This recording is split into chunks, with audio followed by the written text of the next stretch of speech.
Chicago, Illinois. February 3, 1925, 11:47 p.m. Father Casimir Kowalski locks the heavy oak doors of St. Adalbert Catholic Church on West Division Street. The temperature outside reads 12 degrees Fahrenheit. Snow crunches under his black leather boots as he walks around the brick building to the basement entrance. He carries a brass key ring with 7 keys.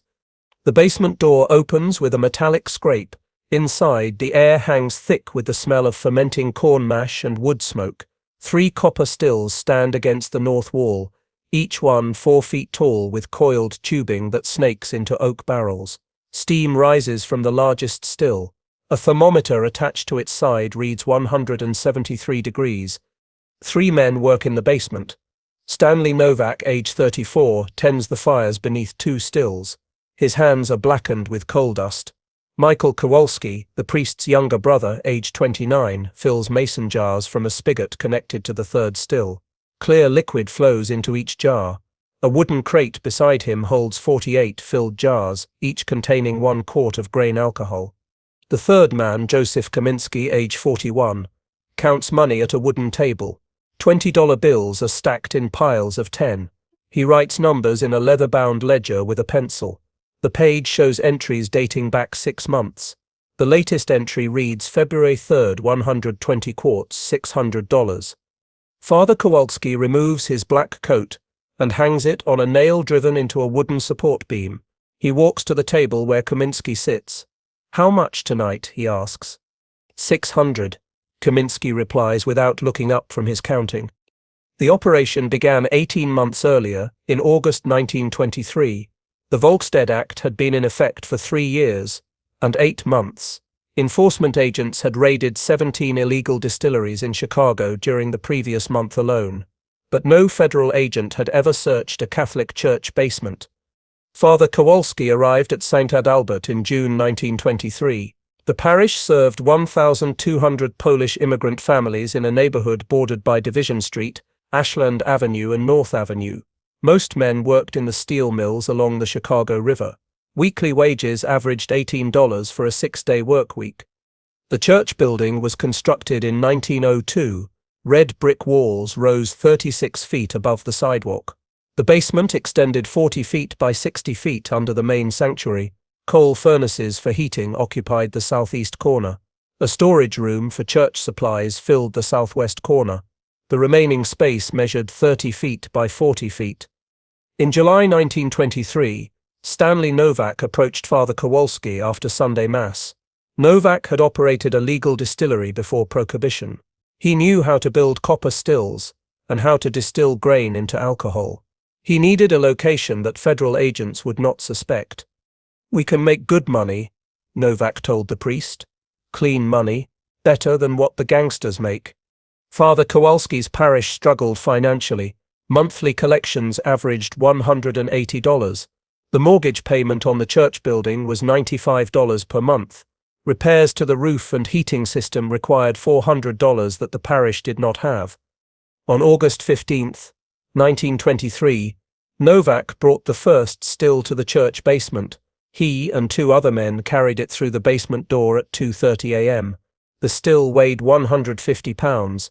It consisted of a copper pot, a copper coil, and connecting tubes. Novak set it up against the north wall, 20 feet from the coal furnaces. The first batch of alcohol was produced on August 22, 1923. Novak used 50 pounds of cracked corn, 10 pounds of sugar, and 20 gallons of water. The fermentation process took 5 days. The distillation process took 8 hours. The result was 12 gallons of grain alcohol with 75% alcohol content. Michael Kowalski sold the first batch to 3 saloons on Milwaukee Avenue. Each saloon paid $5 per gallon. Total revenue, $60. Novak received $20. Michael Kowalski received $20. Father Kowalski received $20. Within 2 months, demand exceeded production. The operation expanded to 3 stills. Production increased to 40 gallons per week. Revenue grew to $200 per week. Father Kowalski's share reached $65 per week.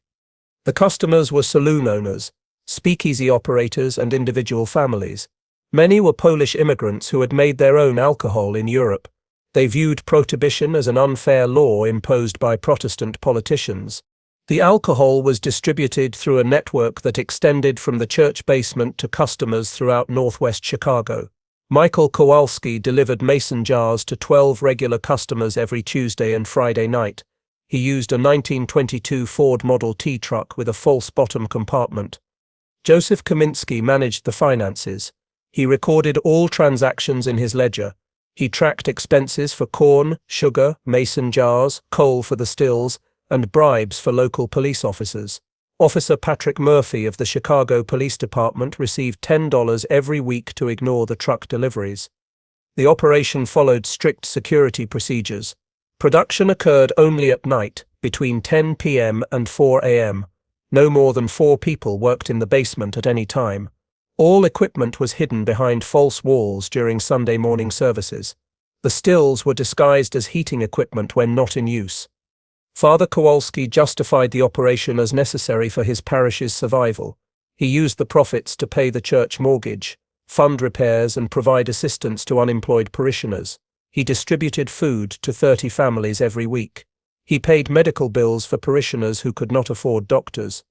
The priest also argued that making alcohol violated no moral law. He pointed to Christ's miracle of turning water into wine. He noted that European monasteries had produced alcohol for centuries.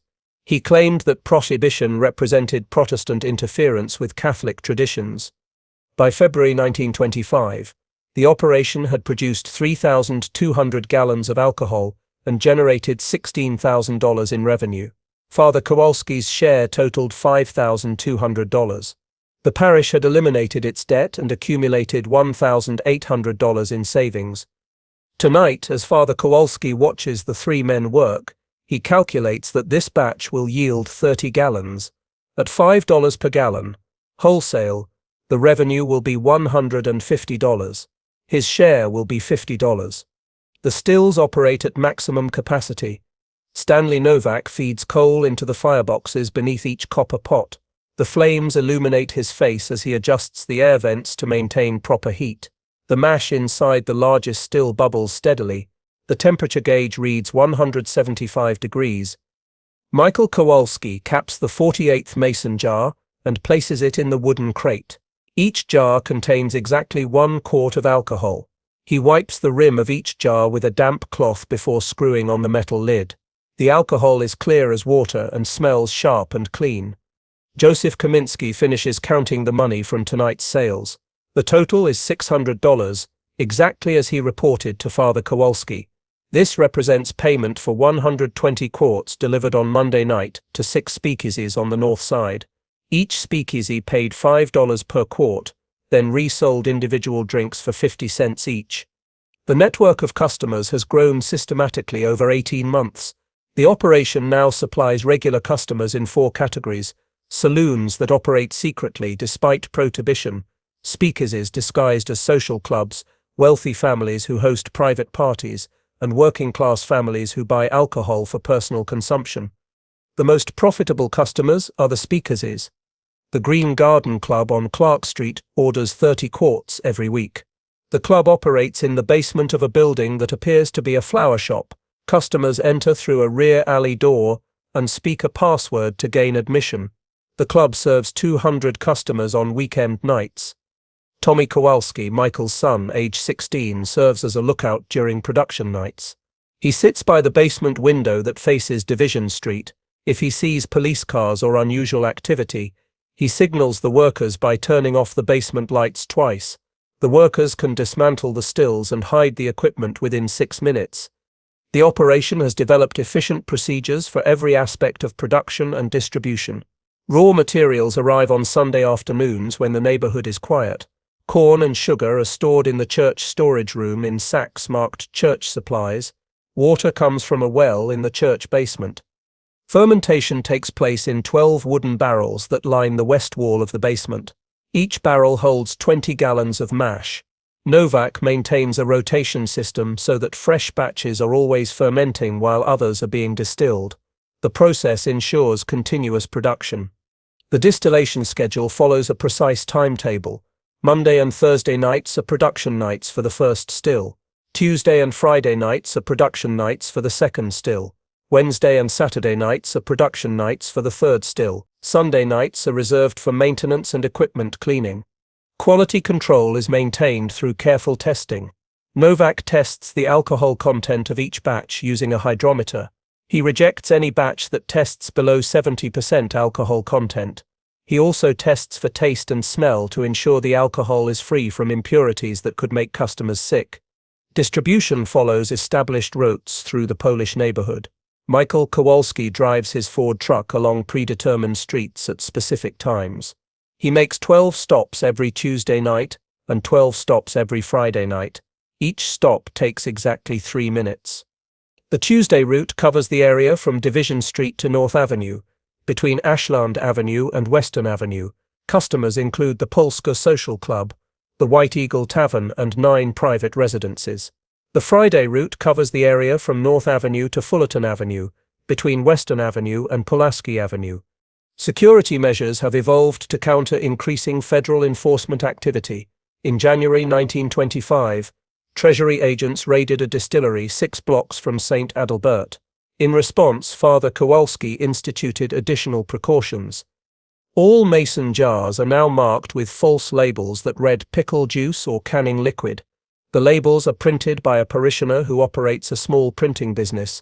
If questioned by police, drivers can claim they are delivering supplies for church social events.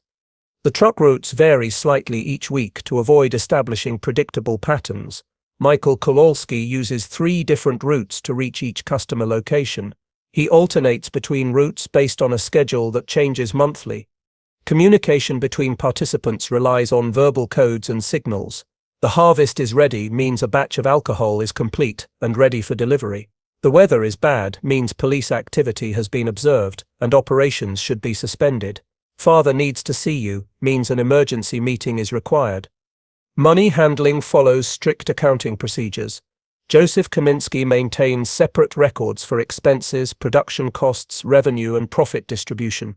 He calculates that production costs average $1.50 per gallon, including raw materials, fuel, containers, and labor. The wholesale price of $5 per gallon yields a profit margin of 70%. The operation employs 6 people in various capacities. Father Kowalski provides the location and overall supervision. Stanley Novak manages production and quality control. Michael Kowalski handles distribution and customer relations. Joseph Kaminsky manages finances and record keeping. Tommy Kowalski serves as lookout and messenger. And Mrs. Anna Novak, Stanley's wife, procures raw materials and maintains equipment. Competition from other illegal alcohol suppliers has intensified throughout 1924 and early 1925. Italian gangsters control most large-scale operations in Chicago. They produce alcohol in warehouses and abandoned buildings, using methods that prioritize quantity over quality. The church basement operation competes by emphasizing quality and reliability. Customers pay higher prices but receive alcohol that is consistently pure and potent. The operation has never delivered a contaminated batch or failed to meet a delivery commitment. Relations with local law enforcement remain stable through carefully managed bribes. Officer Patrick Murphy receives $10 weekly. Sergeant William O'Brien, Murphy's supervisor, receives $25 monthly. Detective James Sullivan, who investigates bootlegging cases in the district, receives $50 monthly. The bribe payments total $155 per month, or $1,860 annually. Father Kowalski considers this a necessary business expense. The payments ensure that police patrols avoid the church area during production hours and that any suspicious activity reports are delayed or ignored. Tonight's production represents the 127th batch since operations began. The total output has reached 3,200 gallons. If federal agents discovered the operation now, Father Kowalski would face charges for violating the Volstead Act, tax evasion, and conspiracy. The potential penalties include 10 years in federal prison and $10,000 in fines. The basement door bursts open at 12:23 a.m. Federal Agent Harold McKenna enters first, followed by Agent Robert Walsh and Agent Thomas Brennan. All 3 men wear dark overcoats and carry flashlights. McKenna holds a .38 caliber revolver. Federal agents. Nobody move. Stanley Novak freezes beside the largest still. Steam continues to rise from the copper coil. Michael Kowalski drops a mason jar on the concrete floor. The jar shatters and clear alcohol spreads across the floor. Joseph Kaminsky sweeps the money and ledger off the table into a canvas bag. Father Kowalski stands near the stairs leading to the main church. He wears black trousers and a white shirt with no collar. His hands are stained with alcohol from handling mason jars. Agent McKenna shines his flashlight on the three stills. The light illuminates copper surfaces, glass tubing, and oak barrels. The smell of fermenting mash and wood smoke fills the air. The temperature in the basement reads 78 degrees despite the February cold outside. This is a house of worship. Father Kowalski says, "You have no authority here." Agent Walsh produces a folded document from his coat pocket. Federal search warrant signed by Judge Harrison. "We have probable cause to believe illegal distillation is taking place on these premises." The warrant was obtained based on information provided by Detective James Sullivan of the Chicago Police Department. Sullivan had been receiving monthly payments from the church operation for 14 months. On January 28, 1925, federal agents arrested Sullivan on charges of accepting bribes from bootleggers. Facing 20 years in prison, Sullivan provided information about 6 illegal operations in exchange for a reduced sentence. Agent Brennan examines the largest still. The copper pot contains 40 gallons of corn mash. The alcohol content measures 75% according to the hydrometer that hangs beside the still. The agent estimates the still can produce 15 gallons of finished alcohol per batch. "How long has this operation been running?" McKenna asks Father Kowalski. "I don't know what you mean." McKenna picks up the leather-bound ledger that Joseph Kaminsky attempted to hide. The ledger contains detailed records of production and sales dating to August 1923. The most recent entries show weekly revenue of $200 to $300.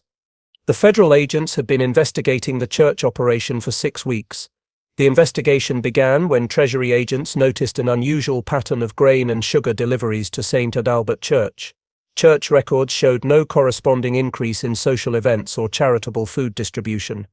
Agent Walsh had observed the church for 12 nights between January 15 and February 2. He documented truck deliveries on Tuesday and Friday nights. He recorded license plate numbers and followed delivery routes.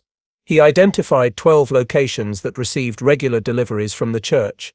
The investigation intensified when agents discovered that Officer Patrick Murphy had deposited $520 in unexplained cash into his bank account during the previous 4 months. Murphy's salary was $28 per week. When questioned, Murphy admitted receiving weekly payments to ignore truck deliveries from St. Adalbert Church. Father Kowalski's attempt to justify the operation as religious activity failed when agents discovered that the alcohol was not being used for sacramental purposes. Catholic doctrine requires sacramental wine to be made from grapes, not grain. The church's official wine supplier, Monarch Wine Company, had records showing normal purchases of sacramental wine throughout the period when illegal distillation was occurring. The raid yields substantial evidence of criminal activity. Agents confiscate 180 gallons of finished alcohol, 200 gallons of fermenting mash, 3 complete distillation systems, 240 empty mason jars, 50 pounds of corn, 25 pounds of sugar, and the financial records. The estimated value of confiscated alcohol is $900 at wholesale prices, or $2,700 at retail prices charged by speakeasies. The 3 stills are valued at $450. The total value of seized property exceeds $3,600. Father Kowalski, Stanley Novak, Michael Kowalski, and Joseph Kaminsky are arrested and charged with violating the National Prohibition Act. The charges include manufacturing intoxicating liquor, possessing equipment for manufacturing intoxicating liquor, and conspiracy to violate federal law. The arrest of a Catholic priest for bootlegging creates immediate controversy in Chicago's Polish community. The Chicago Tribune publishes a front-page story on February 4, 1925, with the headline "Priest Arrested in Church Basement Distillery Raid." The story describes the operation as one of the most brazen violations of Prohibition law yet discovered in Chicago. St. Adalbert Parish holds an emergency meeting on February 5. Church trustees vote to support Father Kowalski and provide funds for his legal defense. Parishioners contribute $800 for attorney fees. Many parishioners view the priest as a victim of unjust federal laws that interfere with personal freedom and Catholic traditions. The legal proceedings begin on February 10, 1925, in Federal District Court. Father Kowalski pleads not guilty to all charges. His attorney, Michael O'Brien, argues that the priest was providing a service to his community and that his actions were motivated by charitable purposes, not personal profit. The prosecution presents evidence that the operation generated $16,000 in revenue over 18 months. Federal prosecutors argue that Father Kowalski used his position as a priest to shield criminal activity from law enforcement. They characterize the operation as a commercial enterprise that violated both federal law and religious principles. The trial reveals the scope of illegal alcohol operations in Chicago during Prohibition. Federal agents testify that they have identified more than 200 active distilleries in the city. Most are controlled by organized crime groups that use violence to protect their territory and eliminate competition. The church basement operation was unusual because it operated without connections to organized crime. Father Kowalski's group produced high-quality alcohol and maintained peaceful relationships with customers and competitors. They never used violence or threats against rival operations. This independence ultimately contributed to their downfall. Organized crime groups maintain extensive networks of corrupt officials who provide advance warning of federal raids. Father Kowalski's operation relied on local police protection that proved inadequate against federal investigation. The trial continues for 8 days. Evidence includes testimony from federal agents, financial records, chemical analysis of confiscated alcohol, and statements from customers who purchased alcohol from the church operation. The verdict is delivered on February 18, 1925. At 3:15 p.m. Father Casimir Kowalski is found guilty on all charges. Stanley Novak is found guilty on all charges. Michael Kowalski is found guilty on 2 of 3 charges. Joseph Kaminsky is found guilty on all charges. Judge William Harrison sentences Father Kowalski to 18 months in federal prison and a fine of $2,000. Stanley Novak receives 12 months in prison and a fine of $1,500. Michael Kowalski receives 10 months in prison and a fine of $1,000. Joseph Kaminsky receives 8 months in prison and a fine of $800. The sentences are less severe than federal prosecutors requested. Judge Harrison acknowledges that the defendants were not connected to organized crime and that their operation did not involve violence. He notes Father Kowalski's service to his community and his lack of prior criminal record. Father Kowalski begins serving his sentence at the Federal Correctional Institution in Milan, Michigan on March 2, 1925. The facility houses 400 inmates, most convicted of prohibition violations. Father Kowalski is assigned to work in the prison library, cataloging books and teaching literacy classes to other inmates. St. Albert Parish faces immediate financial crisis following Father Kowalski's imprisonment. The church loses its primary source of illegal revenue while simultaneously incurring legal expenses and fines. Monthly collections drop to $120 as some parishioners leave for other churches. The parish struggles to pay its mortgage and operating expenses. Father Michael Novotny arrives from the Diocese of Chicago to serve as temporary pastor. He discovers that the church's legitimate finances are in better condition than expected. Father Kowalski had used profits from the illegal operation to eliminate the church's debt and establish a reserve fund of $1,800. The federal government auctions the confiscated equipment on March 15, 1925. The 3 copper stills sell for a total of $180. The oak barrels sell for $45. Mason jars and other supplies sell for $25. The proceeds are deposited in the federal treasury as revenue from prohibition enforcement. The building modifications made to accommodate the distillery operation are discovered during the federal investigation. Agents find false walls that concealed equipment during church services. They discover a ventilation system that removed alcohol vapors from the basement. They identify a drainage system that allowed wastewater to be disposed of without creating suspicious odors. These modifications cost an estimated $400 and were completed by parishioners who worked as carpenters and plumbers. The work was performed on Sunday afternoons when the church was closed. No outside contractors were hired, which helped maintain secrecy about the operation. Federal agents use information from the St. Adalbert investigation to identify other illegal operations in Chicago. The customer list found in Joseph Kaminsky's ledger leads to raids on 12 speakeasies and private residences. These raids result in 43 additional arrests and the confiscation of 500 gallons of illegal alcohol. The case establishes legal precedent regarding religious exemptions from prohibition law. Federal courts rule that churches have no special immunity from criminal prosecution when they engage in commercial alcohol production. The ruling clarifies that sacramental wine exemptions apply only to wine made from grapes and used for religious purposes. Catholic Church leaders in Chicago distance themselves from Father Kowalski's actions. Archbishop George Mundelein issues a statement condemning the use of church property for illegal activities. He emphasizes that Catholic doctrine does not permit violation of civil law, even when priests disagree with specific laws.